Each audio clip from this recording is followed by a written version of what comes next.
छठ पूजा का महापर्व आ चुका है और इस महापर्व में अगर सबसे ज्यादा लोग किसी को याद करते हैं तो वो है शारदा सिन्हा। छठ माने शारदा सिन्हा। गलियों में, घाट पर शारदा सिन्हा के गाने ना गूंजे, ऐसा तो हो ही नहीं सकता। आज से ठीक 1 साल पहले शारदा सिन्हा ने इस दुनिया को अलविदा कह दिया था। खास बात यह है कि छठ गीतों के लिए जानी जाने वाली शारदा सिन्हा ने अपनी आखिरी सांसें छठ वाले दिन ही ली। क्या अद्भुत संयोग है ना। छठ माता के लिए जानी जाने वाली, उनके गीतों से प्रसिद्ध हुई शारदा सिन्हा का निधन भी छठ के दिन ही हुआ।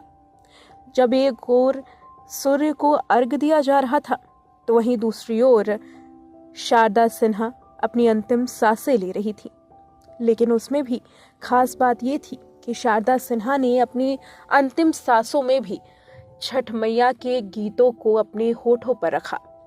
हॉस्पिटल के बेड पर बैठकर ऑक्सीजन मास्क लगाने के बावजूद छठ गीत को गुनगुनाती रही और आखिरी वक्त में अपने परिवार को ये भी कहा, छठ नहीं रुकनी चाहिए और ना ही संगीत का रियाज रुकना चाहिए। इसी संगीत की लौ को आगे बढ़ा रही हैं शारदा सिन्हा की बेटी और उनका परिवार। चलिए जानते हैं स्वर कोकिला के बारे में। शारदा सिन्हा को एक बार फिर से पूरी दुनिया याद करेगी जब छठ के पावन अवसर पर उनके गीत हर ओर गूंजेंगे। शारदा सिन्हा को छठ कोकिला या बिहार की कोकिला के नाम से भी जाना जाता था। वो गायिका जिनकी मधुर मीठी आवाज छठ के गानों में रस घोल देती थी। शारदा सिन्हा ने अपने करियर में कई सारे हिट गाने गाए, देश के सर्वोच्च सम्मान से भी नवाजी गईं।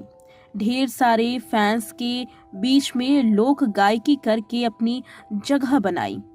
लेकिन छठ कोकिला छठ महापर्व पर ही इस दुनिया को अलविदा कह गई। 5 अक्टूबर 2024 को शारदा सिन्हा ने दिल्ली के एम्स में आखिरी सांस ली थी। उसी वक्त छठ का महापर्व भी मनाया जा रहा था। क्या आप जानते हैं कि बिहार की बेटी शारदा सिन्हा ने कैसे छठ कोकिला का नाम जीता? कैसे उन्हें हिंदी सिनेमा के ऑफर आने लगे? क्यों उन्होंने राजनीतिक ऑफर ठुकरा दिए? चलिए इसके बारे में जानते हैं। शारदा सिन्हा का जन्म बिहार के सुपौल हुलास में हुआ था। उनका ससुराल बेगूसराय में है। शारदा सिन्हा गायकी के साथ साथ प्रोफेसर भी रही हैं। उन्होंने बीएड की पढ़ाई की और फिर म्यूजिक में पीएचडी करके समस्तीपुर के कॉलेज में प्रोफेसर बन गई। वो हमेशा से ही गायकी में रुचि रखती थी और इसलिए उन्होंने इसे अपना करियर ही बना लिया। गायकी के तौर पर फेमस होने के बाद वे अपनी नौकरी भी करती रहीं और कॉलेज से रिटायर भी हुई। शारदा सिन्हा के करियर में उनके पेरेंट्स, फैमिली और ससुराल वालों का भी अहम योगदान रहा। वैसे तो शारदा सिन्हा के परिवार में 30-35 सालों तक किसी बेटी का जन्म नहीं हुआ था। शारदा का जन्म भी मन्नतों के बाद हुआ। शारदा सिन्हा के हुनर की पहचान उनके पिता ने की और फिर बेटी को संगीत सिखाने का फैसला लिया। उन्होंने पीहर से संगीत का सिलसिला शुरू किया और फिर ब्याह के बाद भी ये जारी रहा। उनके पति का उन्हें सपोर्ट मिला तो ससुराल वालों ने भी शारदा की इस हुनर को सिर से लगाए रखा। जब 8 भाइयों में इकलौती बहन शारदा सिन्हा की शादी ससुराल में हुई तो बड़ी बहू के तौर पर शारदा को जिम्मेदारियां भी मिली। छठ के रीति रिवाज, जो कि बिहार की एक खास परंपरा है कि बड़े होने के नाते सास अपनी बहू को छठ करने के लिए कहती हैं, नियम कायदे सिखाती हैं, ठीक वैसे ही शारदा के साथ भी हुआ। इसी तरह छठ की बारीकियों को वो समझने लगी और खुद भी इन रीति रिवाजों को निभाने लगी। इसी के साथ इन गानों में भी निपुण हो गई। जब सास शारदा सिन्हा के गानों से नाराज हो जाती तो पति उनके सपोर्ट में आते और पूरे परिवार वाले शारदा सिन्हा के सपोर्ट में उतरकर उनकी सास को मना लिया करते। ससुराल वालों में शारदा सिन्हा की सास ही थी जो उनके गाने से एतराज रखती थी। उनका कहना था कि भजन तक तो ठीक है, लेकिन फिल्मों में गाना उन्हें बिल्कुल भी पसंद नहीं। ससुराल में होने के नाते बहू बाहर नहीं निकल सकती थी और इस बात से सास बिल्कुल सख्त थी। उनका कहना था कि बहू उनके घर के बाहर कदम भी नहीं रखेंगी। मगर उस वक्त पति के साथ साथ शारदा सिन्हा के ससुर ने भी उन्हें सपोर्ट किया, क्योंकि उन्हें बहू की मीठी आवाज में भजन कीर्तन सुनना काफी पसंद था। आगे चलकर उन्होंने बहू को बाहर गाने की इजाजत भी दे दी। फिर क्या, भोजपुरी, मैथिली, मगही से लेकर हिंदी में गाने खूब प्रचलित हुए। पहला मौका था जब इस तरह विवाह और त्योहारों के गाने मार्केट में खूब चले थे। बिहार में आज भी छठ पर्व हो या फिर विवाह में शारदा सिन्हा के गाने ना चले, ऐसा तो हो ही नहीं सकता।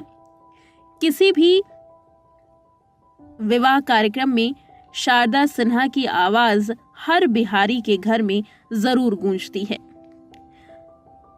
शारदा सिन्हा के अगर गानों की बात करें तो छठ के वो गाने जैसे हो दीनानाथ, सोना साठ कुनिया हो दीनानाथ से लेकर कई सारे गाने मशहूर हुए। बॉलीवुड में भी राष्ट्रीय प्रोडक्शन ने शारदा सिन्हा को मौका दिया और सूरज बड़जात्या की फिल्म मैंने प्यार किया में कहे तो से सजना शारदा सिन्हा ने गाया। इसके साथ साथ हम आपके हैं कौन में भी उन्हें गाना गाने का मौका मिला। शारदा सिन्हा के योगदान को देखते हुए साल 1991 में पद्मश्री, 2000 में संगीत नाटक अकादमी पुरस्कार, साल 2006 में राष्ट्रीय अहिल्या देवी पुरस्कार, साल 2015 में बिहार सरकार पुरस्कार, साल 2018 में पद्म विभूषण से उन्हें सम्मानित किया गया। खुद कई इंटरव्यू में शारदा सिन्हा ने इस बारे में बताया है कि उन्हें 53 साल के करियर में कई बार हर बड़ी राजनीतिक पार्टी से ऑफर भी आए, लेकिन उन्होंने संगीत के रास्ते से कभी खुद को भटकाया नहीं और हमेशा ही पॉलिटिक्स से ऑफर आने के बावजूद उन्हें ठुकराती गई। 1 अक्टूबर 1952 में शारदा सिन्हा का जन्म हुआ था। पति का नाम बृजकिशोर सिन्हा था। ये कहा जाता है कि शारदा सिन्हा अपने पति बृजकिशोर सिन्हा के निधन से काफी दुखी थी और इस वजह से उन्हें बड़ा सदमा भी लगा था और उसी के बाद शारदा सिन्हा की हालत खराब होती गई। अगर शारदा के नेटवर्थ की बात की जाए तो 16 से 42 करोड़ रुपए के अंतराल में उनकी कुल संपत्ति बताई जाती है। शारदा सिन्हा के 2 बच्चे हैं, एक बेटा एक बेटी। आज दोनों ही बच्चे अपनी मां की लेगेसी को आगे बढ़ा रहे हैं।